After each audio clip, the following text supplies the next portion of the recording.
Mercedes' title-winning F1 W05 hybrid was the most innovative car on the grid in 2014. Immediately visible at launch was a unique front suspension solution. For aero reasons, the lower wishbone was bodied to create a single wide plane that works in synergy with the front wing. In Canada, the plane section was increased in size. Unlike other teams, Mercedes responded to 2014's reduction in chassis height not with a step, but with a smoother bottom section.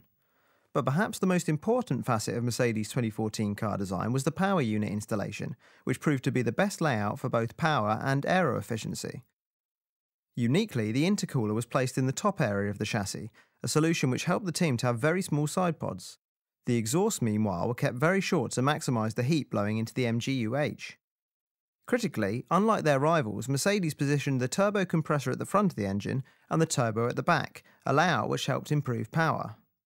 Another unique Mercedes solution was to completely body the inside of the side pods to improve the quality of airflow within them.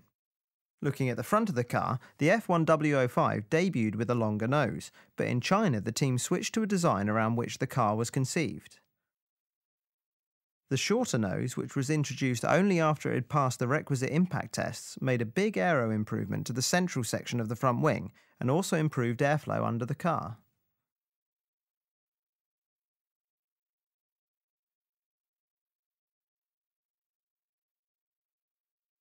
Looking at other changes that were introduced throughout the season, in Spain, the team unveiled new vertical turning vanes with a bridge connection to the top of the side pods and a new fin under the wing mirror.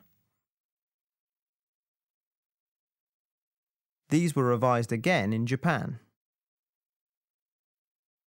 The rear bodywork was also updated throughout the year, including the engine cover, which, in Malaysia, featured a big oval-shaped exit to help cooling in the hot conditions.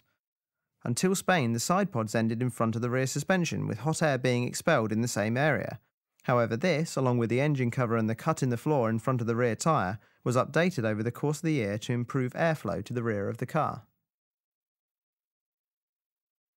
These drawings show how the side pod length changed from Spain to Britain and finally to Suzuka.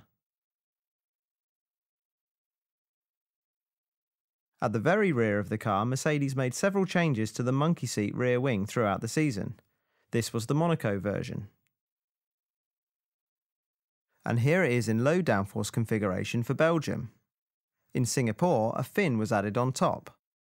In Monza, the team removed the monkey seat and used a different rear wing support.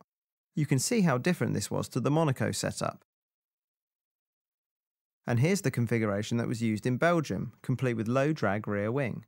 In terms of the diffuser, Mercedes created this small extension in the central section and a small central channel where the starter motor hole once was. In Japan, the channel was removed and some small vortex generators were introduced.